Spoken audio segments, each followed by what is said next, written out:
So, I don't watch anime a lot. I've always enjoyed reading manga more. I like the physicality, I like seeing my collection grow, yada yada yada. However, because I am a trash manga elitist, I don't enjoy reading manga digitally. That in turn means that if I don't have money to spend on new manga, I'm not consuming new manga. And because I just started my junior year of college, I am too poor to consistently purchase new volumes of manga. I've also been on the hunt for some new shows to watch since dropping a few garbage shows that keep doing me and my fellow gays dirty as fuck. And what do you know? 2 new shonen shows have started, and both of them piqued my interest. Those shows are Demon Slayer, as I'm sure most of you have heard of by now, and the show in the title of this video, Fire Force. I'm going to talk about both of these shows, but it's going to be like 99% Fire Force, so I will be spoiling a decent amount of what has happened so far. But I will be giving a spoiler warning for when that does happen, so listen for those as you keep watching. It doesn't really matter though, the show's honestly hasn't even really progressed that much anyway, so I don't know. I don't think I'm going to really be spoiling anything too crazy, but you will know beforehand. So let's just talk about this goddamn show. I'm gonna be real with you, Chief. The only reason this show popped into my radar was because of Maki. For those unaware, I really like buff women. Really like. And screen caps of Maki started appearing in my Twitter feed, and I was like, okay, who the fuck is this goddess? What is she from? I gotta see what the fuck this is about. So yeah, I came for the hot buff lady, but stayed for the plot. And when I say plot, I mean literal plot, not the word plot used as slang to signify the use of fan service. Off topic, but if I ever hear someone use the terms like plot or kawaii in a non-ironic sense, I am going to assume you were too busy sitting in your mother's basement watching reruns of Naruto to learn how to socially interact with fellow human beings, and also assume you don't know what good anime is. I'm also going to assume you unconditionally love Fire Force, a show I can only describe as those little tiny chocolate coins, the ones that are covered in like gold leaf, and they're like, oh, they taste pretty good usually, and they're like, oh, they're a cool little toy, except, next time you bite into one of those chocolate leaves, you realize that the yummy candy is full of sand. Randomly biting on sand is such an abrupt, startling, and unpleasant experience, but I feel like that perfectly describes how I feel when I watch Fire Force. Why is that how I feel? Well, I'm glad you asked, fellow viewer, because per usual, I have a lot of things to say. I want you to understand something. Fire Force has a lot going for it. Like, a lot. It's been written by a shonen professional, Atsushi Akobo, the creator of Soul Eater. That will be relevant later. It's being animated by a studio with some impressive recent works, including Cells at Work and JoJo's Bizarre Adventure, and I must say the animation is pretty fucking great. I was honestly surprised by how good the show looks. You see, animating fire is difficult and very time consuming. That's why you see so many shows using really short animation loops or CG to create fire in anime. But most of the time, that doesn't really look great. As soon as I saw a show being based around fire, I assumed the animators would end up cutting lots of corners to try and cut down on the already time consuming process. But, as the saying goes, assuming makes an ass out of me and me because the show looks really good. In terms of character design, it isn't the most significantly stylized show, but all the action scenes have been very dynamic and animated extremely well, crazy fire effects and all. One of the most recent episodes had this piece of animation in it, which is a rendering of Tamaki's face as she bursts into tears, and I can really only describe it as a flex in animation terms. They didn't need to show off like that, but they did, and it looked pretty fucking great. Here's something that most people don't talk about when they talk about anime: sound design. And I don't mean like voice acting, which mind you has been pretty solid so far. I'm talking about the soundscape for the show, and honestly, I really like it. I think it was a super clever idea to make the fire and explosion sounds like these bassy zipping noises. Ittekimasu!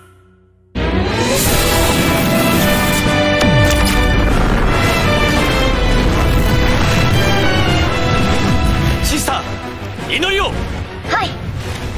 大隊長。シュラ、コアを狙え。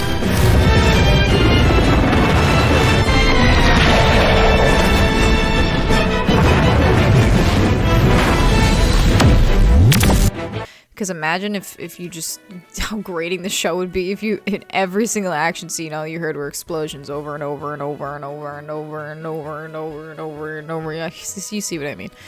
Wait, Sam, you say? If you really like Fire Force, why are you making a video talking shit about it? Well, clever viewer, you observed correctly. I've been saying a lot of great things about Fire Force, and guess what? I'm an adult. I'm capable of cognitive thinking.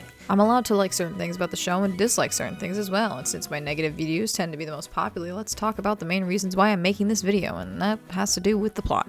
Well, more like the tone of the show, but that relies heavily on plot. The plot of Fire Force is as follows. Fire Force takes place in Japan. After a new form of death starts happening and is called spontaneous human combustion, what happens is, by totally random chance, a human could explode and turn into a flaming fire demon. At that point, the human loses all sense of consciousness and humanity and acts like a feral animal, destroying and killing as much as possible.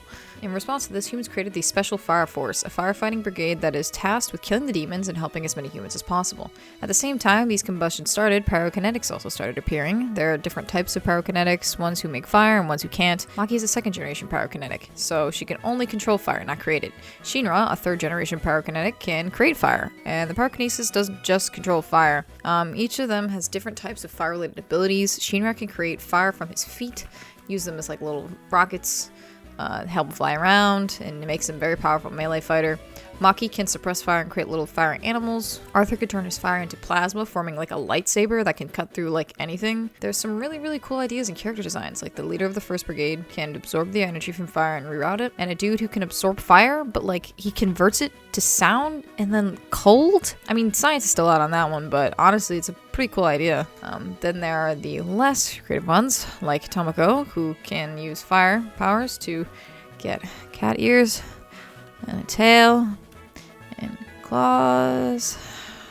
Don't worry, we're gonna talk about Tamaki later. With this interesting concept and framework, what the fuck is the episode-by-episode plot of the show? Well, all the firefighters are separated into brigades, and each brigade has a certain district. The companies have rivalries with each other because all of them are trying to figure out the secret of human combustion and how to prevent it. This is a shonen show, by the way, so in the beginning it has a sort of monster of the week plot, which granted, worked pretty well, learning more about Shinra in his past. Shinra's mother and brother died in a fire, and most people blame Shinra, who has a weird tick where when he gets nervous, he can't help but smile. He's on a quest to find more details about that night, while also being obsessed with being a hero. When we reach the one episode tournament arc and learn that someone caused the fire that killed Shinra's family, and perhaps there are people out there that can cause spontaneous human combustion, and it's possible that someone in the fire force is working with them, etc, etc, etc, espionage, blah blah blah. All that sounds serious and engaging, right? The show revolves around a hit squad of people whose jobs are to kill those who have gone insane. There are many moments where we're meant to question the morality of killing of these demons. What do you do if a demon is attacking people? What if it still appears to have some form of humanity, like human speech? We are often shown scenes where the 8th, the brigade Shinra belongs to, is comforting family members of demons, family members who know the brigade is here to kill their changed loved ones. There are even some weird, scary, deep religious themes going on. All of these concepts are dark and serious, and that is the biggest problem in this show, the tone and tonal inconsistency. The show often stops interesting or serious plot elements to give us stupid or bad humor and really bad fan service. When I say really bad, I mean the worst fan service I have seen in years, which at the end of the day isn't surprising because this show was written by Atsushi Okubo. I see, told you that'd be relevant. You can't escape me, bitch. This guy wrote Soul Eater, a show that also suffers from the magical I hate women disease. Seriously, the show treats almost all of its women like shit, and I mean all of them, which, granted, isn't a lot because only a third of the named cast is female, but its objectification of women is so blatant and distracting that it pisses me off. Iris, the 8th nun, is seen as weak and foolish and is saved by Shinra not once, but twice. I think it was honestly probably more, but I fucking can't remember. She's also seen showering like 3 separate times in the show and often treated like eye candy for most of the men in the brigade. Habana, the commander of Brigade 5, is shown to have great power, but she goes crazy with it and only snaps out of it after Shinra beats the shit out of her. Even Maki, the only female character that even slightly breaks through some cliches, is portrayed so poorly. She's not cute or weak, but she's buff and great at hand-to-hand combat, but she's constantly mocked by her teammates for it, called an ogre like all the time. Like they make fun of her appearance and like she loses her temper about it. Like once again playing this shitty trope of women being like volatile about their appearance and whenever they have power, it's so weird. And then there's the worst of all, which is Tamaki. Oh my god, bro. Tamaki. Oh my god. Tamaki's literal defining traits are that she's a cat girl. She looks up to the people she sees as powerful, which is specifically her captain and her lieutenant, who are both men. And she is constantly getting groped by dudes in the show and having her clothes mysteriously fall off. And when I say constantly, I mean every single fucking time she's on screen. Every time. Every fucking time. Most of the time, the fan service makes no fucking sense. Like, I don't hate all fan service, okay? Like, I understand. But if you're gonna include it, at least have it be, like, plausible or, like, make some sense. But there are scenes where, like, she's just totally fine, like, going about her day, and all of a sudden her shirt just falls off, or her bra just falls off. And, of course, she has to be the one character that is basically naked in her work outfit. Like, it doesn't make any sense. I mean, I guess that's a high standard to have for shonen anime, but coming from Demon Slayer to this is, like, fucking ruined me, because Demon Slayer is one of the best shows I've watched in a while, never mind an anime. And it's so devoid of fan service cliches that going back and watching more Fire Force was like taking the fucking polar plunge. And for those who don't know what that is, it's when insane people jump into the ocean in the dead of winter. That sense of shock and whiplash could not be exemplified more than in episode 9. Spoilers for that episode, but honestly, it's still pretty early in the show, so I'm not really spoiling a lot. For the past few episodes, Sheena and Arthur have been interning at the 1st Brigade in a pretty covert operation to try to figure out if someone in the brigade was turning people into infernals. Also, I just realized I've been calling them demons this whole time, but I believe they're supposed to be called infernals. Whatever, just fire creatures. The two snoop around, investigate, and eventually find out that it's the lieutenant who is doing this to the people. We smash cut to the lieutenant in an abandoned warehouse. He tricked Tamaki into bringing several children and one mother to come into the warehouse under the lie that he was going to teach them like a special prayer to prevent them from combusting. He then uses these firebugs to turn the mother, who tried to leave, when the lieutenant started acting fucking insane. お母さん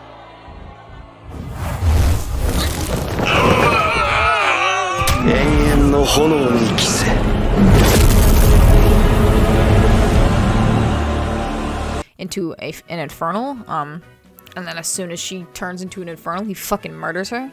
The children and Tamaki are shocked by what happened, and Tamaki tries to say something to the lieutenant, who then beats the shit out of her without her putting up any of a fight, any fight. I can't even speak. I'm so fucking upset about this. He then tries to turn another child with a firebug, babbling about him fighting the fire and a bunch of other religious plot-related nonsense. And Tamaki kind of tries to send out a signal to get help, and the lieutenant goes to kill her because she, flashed the air or some shit. And then Shinra bursts in and stops him just in time. All this is framed very seriously, and what we are seeing is very scary. The lieutenant is clearly brainwashed and is going insane with these beliefs, and although it's stupid that Tamaki doesn't fight back in any way, my suspension of disbelief has been maintained and the tone has been consistent. Shinra is battling with this insane person, a person who we now have the knowledge and visuals of murdering defenseless women and children, and he now plans to murder everyone in the room to cover up the evidence. And in the middle of the action, Shinra is thrown back by a brutal blow, and suddenly the intense music in Soundscape is interrupted by a stereotypical boink noise as Shinra faceplants right into Tamaki's tits. I can't believe this actually happens. My god. As the fight continues, Tamaki's clothes get burned off. Someone who isn't actively fighting and is wearing her work outfit, something that is meant to withstand her catching fire, her clothes gets burned off. Shinra is fine though. That orange jumpsuit, yeah, his is 100% fireproof. I can't stand this shit. The fight scene between Shinra and the lieutenant is so fucking cool. It's so well animated, but it's broken up by this tone-shattering, so funny, look, she gets titties moments, and I hate it so much. It's a testament to how good the rest of the show is, because despite all this fucking nonsense and me hating this part of the show, I keep watching it. The next episode 10, is no different. There's this weird throwaway line where the girls are like, us girls will cook you guys dinner, and then Tamaki ends up naked under an apron, and the lieutenant is like, how the fuck does that even happen? And Shinra's basically oh, she's just like that. No, Shinra, no one is like that. This horny fucker wrote her like that. It's his fault. I think the worst part of this is the fact that I know this won't change. This is such a stupid trend in anime that'll never go away, because dude bros love seeing titties every chance they get. And that's the thing, guys. Guys, I'm fucking gay. I'm a lesbian. I fucking love titties. I love asses, I love titties, I love hot girls, I love buff girls, just as much, if not more than all y'all.